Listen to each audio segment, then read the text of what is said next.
Bonjour mes amis, bonjour les leaders. Donc nous sommes déjà à notre deuxième jour du challenge des 21 jours pour développer votre charisme et votre leadership. Alors à la fin de cette courte vidéo, vous allez découvrir comment adopter une bonne posture qui vous permettra d'être en confiance lorsque vous allez prendre la parole en public par exemple, ou lorsque vous allez vous retrouver face à des interlocuteurs, par exemple lors d'une soirée de réseautage. Alors, je suis Bernard Guévors, je suis agent de changement et apporteur de confiance, formateur depuis 20 ans dans le domaine des relations interpersonnelles et de la prise de parole notamment. Alors hier, nous avons vu, à travers notre premier jour d'exercice, comment la communication se passait à travers 3 canaux. On a parlé des mots, on a parlé des émotions et on a parlé du corps. Donc nous avons vu surtout que le poids de notre communication était surtout lié aux 2 derniers, c'est-à-dire à la voix et au non-verbal, et que plus de 90% de notre impact va passer à travers ces 2 canaux.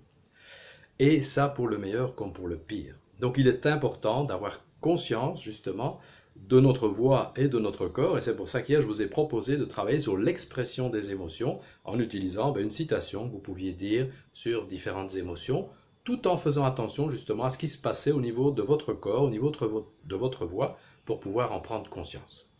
Alors aujourd'hui, on va aller un peu plus loin, puisque je vais vous proposer une posture que moi j'ai apprise lorsque j'ai fait une formation de formateur à New York, c'était il y a près de 20 ans, et cette posture s'appelle la Ready Position.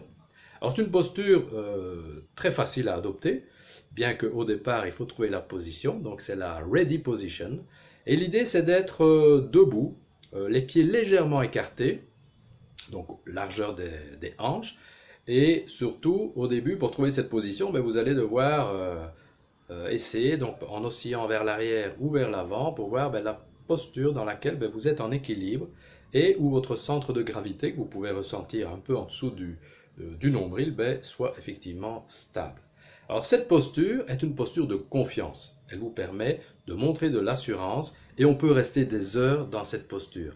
Alors l'avantage de cette posture, donc parce que vous allez dans cette posture relever le corps, donc être bien droit, les bras le long du corps, vous êtes prêt. Vous êtes prêt à parler et si vous restez bien conscient de cette posture, vous allez parler et démarrer en ouvrant vos 2 bras. Et donc ça permet effectivement dès le début d'avoir une bonne prise de parole avec une ouverture vers votre public.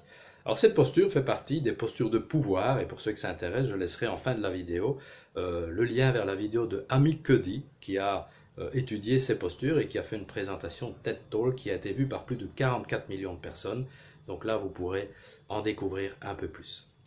Donc voilà, je vous propose alors de vous entraîner pour cette posture, cette position, cette Ready Position. Donc trouvez la bonne position donc en fonction de votre corpulence, de votre situation à vous. Donc pieds légèrement écartés, largeur des hanches et trouver l'équilibre pour adopter cette bonne posture. Alors vous pouvez vous entraîner dans des tas de situations. Quand vous allez au guichet, à la banque, dans la file, vous pouvez vous entraîner. Aux caisses des grands magasins, quand vous attendez le taxi ou les bus, vous pouvez adopter cette posture. Et même en face à face avec des collègues dans un couloir ou à la machine à café, vous pouvez là aussi prendre cette posture. Donc c'est très facile à s'entraîner et vous pourrez y ajouter d'ailleurs aussi les citations que nous avons vues hier. Donc adoptez cette posture et récitez vos citations sur différentes émotions.